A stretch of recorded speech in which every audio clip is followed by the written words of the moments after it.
nangangailangan ng patnubay at gabay ng magulang para sa mga batang manunal.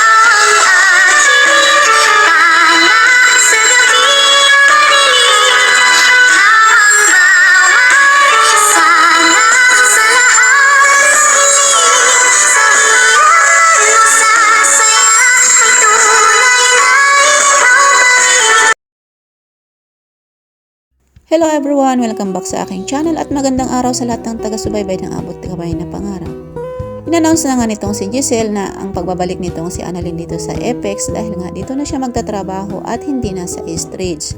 At tuwang-tuwa nga ang mga empleyado dito sa Apex dahil nga sa pagbabalik nitong si Annalyn, lalong-lalong na ang kanyang mga kaibigan dito sa Apex. At masaya nilang winelcome nga itong si Annalyn at sa pangunguna nga nitong si Giselle. At masaya-masaya nga itong si Giselle na dito na ulit magtatrabaho itong si Annalyn sa Apex. Dahil isa nga din siya dito sa may-ari nitong Apex dahil nga anak nga siya nitong si Dr. Archie Tanyag. At dito nga si Annalyn ay masaya-masaya nga din sa pag-welcome sa kanya nitong kanyang mga kaibigan dito sa Apex at itong si Giselle.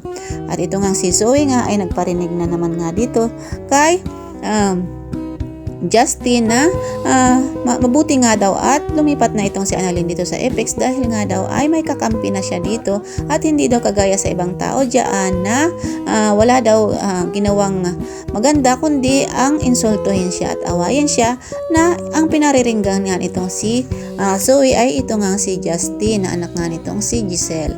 At ito nga si Annalyn nga ay nag-aalala nga din sa pagbabangayan nitong dalawang si Zoe at nitong si Justin at sinabi pa nga nitong si Zoe na may pinagmanahan daw nga itong si Justin at ito nga daw ay ang kanyang inang si Giselle. At hindi naman nakapagpigil nga itong si Justin at sinabi niya nga dito na kung mana daw siya sa kanyang ina ay how much pa daw nga itong si Zoe, kung saan daw ba nga siya nagmana di syempre daw nga dito kay Moira at may lahi nga daw siyang mamamatay tao at kriminal. At ito nga ay napikon nga itong si Zoe sa sinabing iyon itong si Justin na dapat nga daw ay nasa kulungan nga itong si Zoe dahil nga daw ay may lahi nga din itong kriminal at ito nga ay nagmana nga daw kay Moira sa kanyang ina. At ito nga si Zoe nga at di nga nakapagpigil at gusto na namang sugurin itong si Justin at para saktan at sampalin.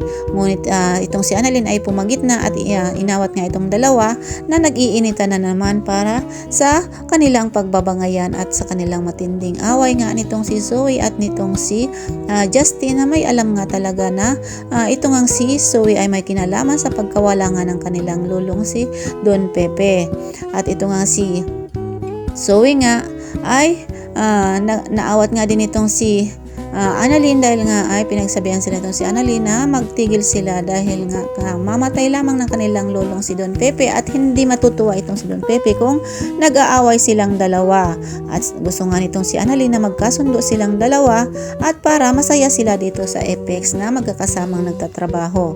Samantalang ito nga si Dr. Carlos Benitez at itong si Irene nga ay nagkita nga sa ospital at dahil nga may gusto itong si Irene na dito kay Dr. Carlos Benitez na kunin na pera. At ito yung hinihingi nitong si Irene dito kay Dr. Benitez na bigyan siya nitong malaking pera para manahimik na lamang siya at hindi niya naguluhin pa itong si Dr. Carlos Benitez. At sabi nga nitong si Dr. Carlos Benitez ay wag nang magpapakita pa itong si Irene dahil nga binigyan na niya na ito ng kanyang hinihingi na malaking halaga para manahimik na ito at tigilan na sila nitong si Lynette.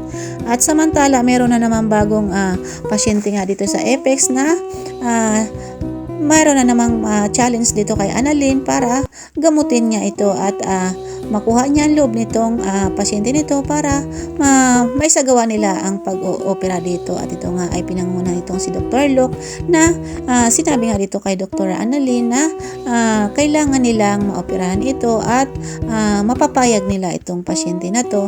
At sabi pa nga nito si Annalyn ay nandito siya para tulungan itong pasyente at para mailigtas din ito ang kanyang buhay. Samantala ito nga si Moira ay nakalabas na nga ng Bartolina at sabi nga ng kanyang ninang na nasa loob na kung ipapatumba pa nila yung gustong ipatumba nitong si Moira, gustong ipapatay, ay kailangan niya na malaking pera. Ngunit itong si Moira ay sinabi niya na hindi niya na itutuloy dahil daw nga nagbago na siya. Sa pagkakakulong niya nga iyon sa Bartolina ay napag-isip-isip niya ang kanyang mga kamalian at mga kasalanan, at ito na nga po ba kaya ang simula ng pagbabago nitong si Moira. So pagkakabangan po natin ang susunod na kabanata dito sa Abot Kami na Pangarap. Maraming salamat po sa pagtutok ng aking mga video. Bye-bye po and God bless us all po. Paki-like and subscribe na rin po ng aking channel. Thank you so much po. Bye-bye.